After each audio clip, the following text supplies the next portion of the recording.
Bookies! Today we are going to do the weekly mail haul, so let's get started.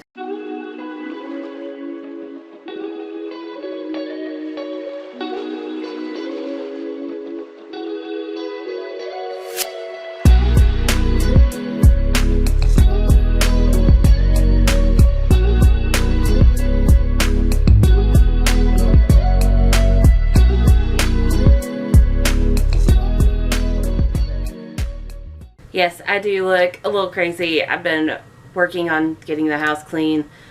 We're coming back from an illness. My husband's still injured, and then I injured my back this morning. If anyone tells you that your 30s are grand,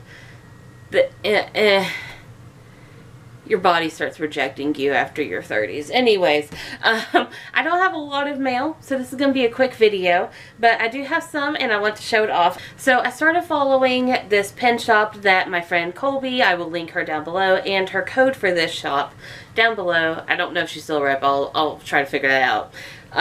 I'll make amendments or whatever. Anyways, I follow her. She likes this pen shop. She had a code, so I used it. They were running a pre-order incentive, so I got a few things. The first one is, let's see here. Actually, I'm going to take these out of the plastic while I'm working on them. This one is the first one. I'm not sure. Am I going to have to do the beauty filter thing? It says, "Let the records state that I'm gallant as shit."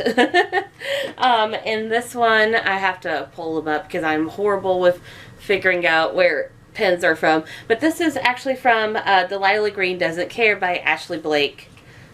Is it Ashley Blake? Is there another name in there? I feel like there's another name in there. Anyways, Delilah Green Doesn't Care. That one is on my TBR, my immediate one. I really want to read it. I've just not had the time yet. Hopefully I will this weekend. I'm doing like a little mini readathon for myself to read for 24 hours. But anyways, I got a pen. I'm very happy about it. I will have pictures. The next one that I got, and the last one that was on pre-order, the other two were just available in the shop, was this gorgeous little Polaroid picture for Easton and Ellis. This is from Some Mistakes Were Made by Kristen Dwyer? I don't know if I'm pronouncing that right. Please correct me down below. But it is so gorgeous. I got a copy of the book from Dark and Shimmer. I will link them down below. They are run by Colby. I love to support Colby. She's one of my really, really good friends. Absolutely love her. Colby, if you're seeing this, hi. Sorry to put you on the spot.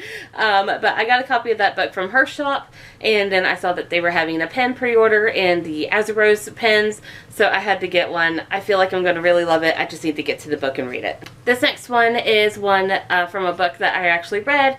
It's the only one that I immediately recognize because I'm awful, but I read the book earlier this year and I really, really loved it. It is Daughter of the Moon Goddess. Look at this. It is absolutely gorgeous.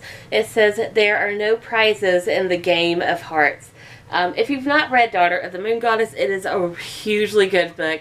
It's Asian mythology, but basically there is this girl. She lives on the moon with her mother. Her mother's not really supposed to have her. When her mother gets a visit from like the other officials in the region, the daughter has to go on the run, and she goes undercover to try to figure out what is this curse that her mother has on her and how can she end it. And along the way, she might,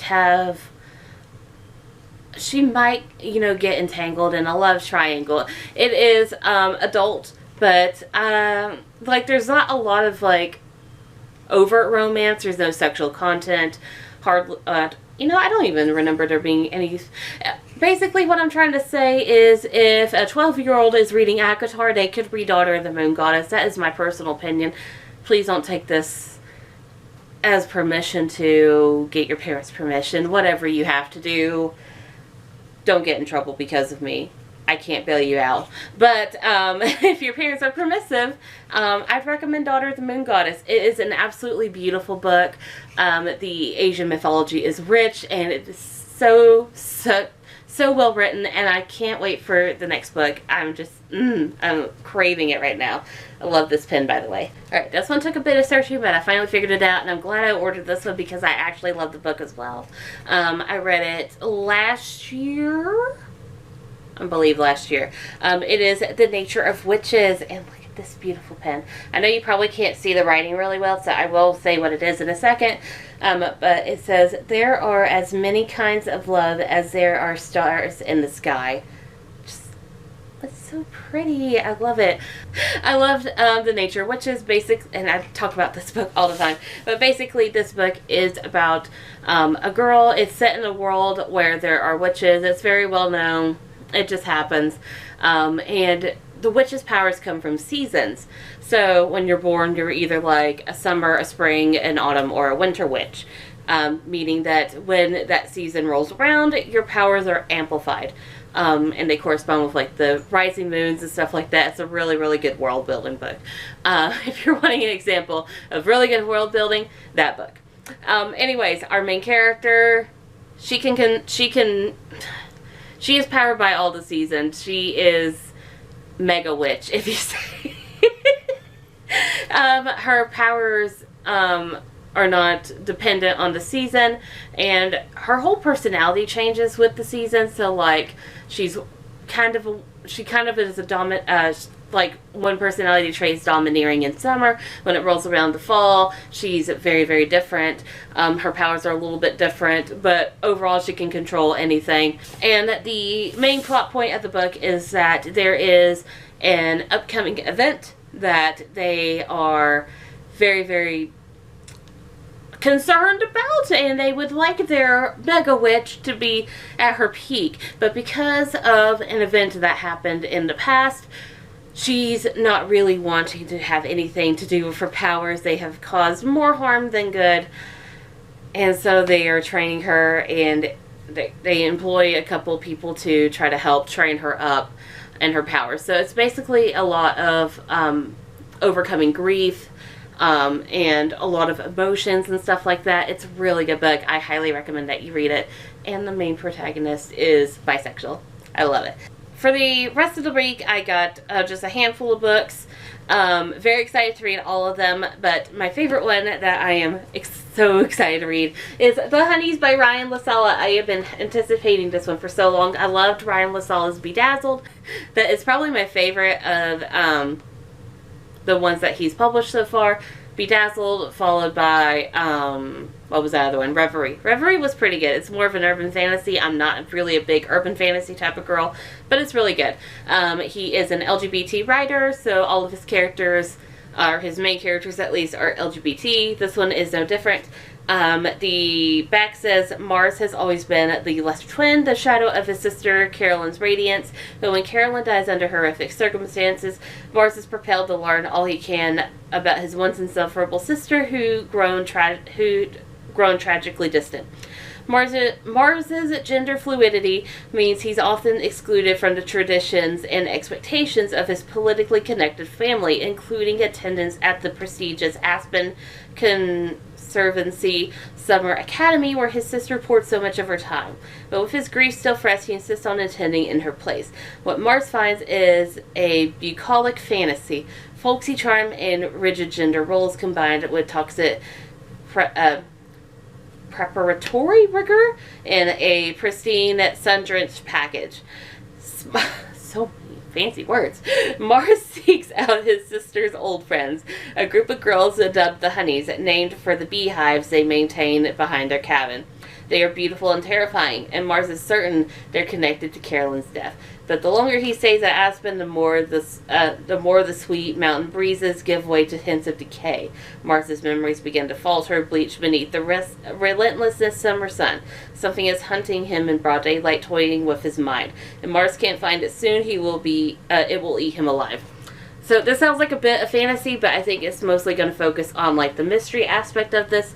And again, so excited for this. I can't wait to read it. I also got a copy of Rise to Dust, The Scion of Hope by Alexander Boehme-Mason. I'm not sure if I have a scheduled stop for this book or not. I can't remember. I am horrible. I know, that's why I have a planner. The ADHD doesn't allow me to sometimes remember stuff like this. But here's what the back says. 26-year-old Amelia is scrappy, tough, and never want to back down from a fight. Luckily for Prince Caithias, She is so happy. What is with my tongue today? She just so happens to be in the right place at the right time. When a surprise ambush endangers the prince's life, Amelia's quick wit becomes the declaration of true loyalty that the prince desperately needs.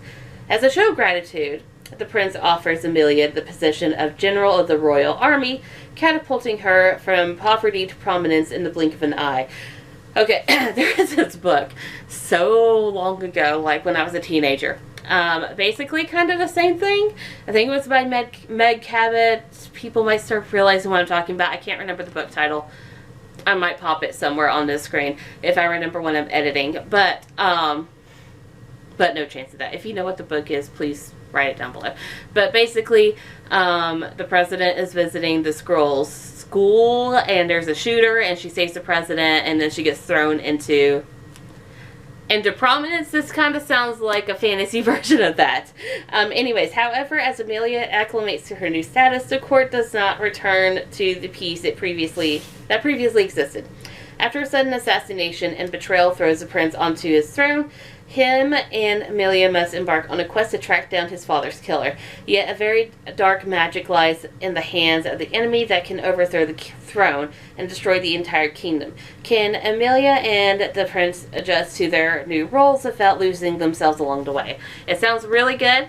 Again, it sounds like that Meg Cabot book, but hey, I liked it when I was younger, so I'm probably going to like this one too. Another one that I am super, super, super excited to read is The Witchery by S. Isabelle.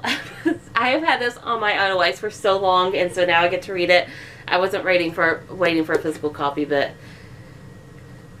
you know, something about tour dates expedites some reading for me, and you know, I'm a slacker until I've got an upcoming tour date. Anyways, this one is very witchy. It says, Halesford, Florida is a hellmouth. It sounds like it. Or at least that's what Logan, a new witch struggling to control her powers, thinks when she arrives to begin school at Mesmortis Coven Academy. She is immediately taken under the wing of the infamous Red Three. Iris, a death witch who wants nothing more to break the town's curse. Thalia, a talented green witch on the run from her religious family and a past that still haunts her. And Jayla, one of the most extraordinary witches at the academy whose thirst for power may lead her down a dark path. With the haunting season approaching, wolves will soon rise from the swamp to kill, and the humans and witches must work together to survive the yearly onslaught. And the stakes couldn't be higher as two boys from Hammersmith School prepare to make their first sacrifices to the witches in exchange for protection. But old dangers lie in wait, and the cost to break the curse may be greater than any witch or human could ever know. It sounds so good. I can't wait to read this. And the last book that I got that I am on tour for as well, it is Alliana, Girl of Dragons by Julie Abe. Julie Abe, I think, just came out with this Charmed List, something like that. But I already know that she's a phenomenal writer. This is giving all of the Tamora Pierce vibes. I'm very excited for it. So here's what it says. Once upon a time, Alliana believed in dreams and fairy tales as sweet as spun sugar clouds. She wished on shooting stars, sure that someday she and her grandmother would be able to travel to the capital city to see the queen. Then her grandmother passed away, and those dreams disappeared in a disenchanted puff. Now Alliana is forced to attend to the whims of her wicked stepmother. Okay, so we get in a little bit of Cinderella vibes. With long days of cleaning her stepfamily's inn as her skin burns raw, or staying up until the crack of dawn to embroider her stepsister's ball gowns, until she meets two beings who change her life forever. The first is a baby night dragon who Alliana discovers she can magically talk to. We're getting a little bit of Aragon over here. And the second is Neela, a young witch.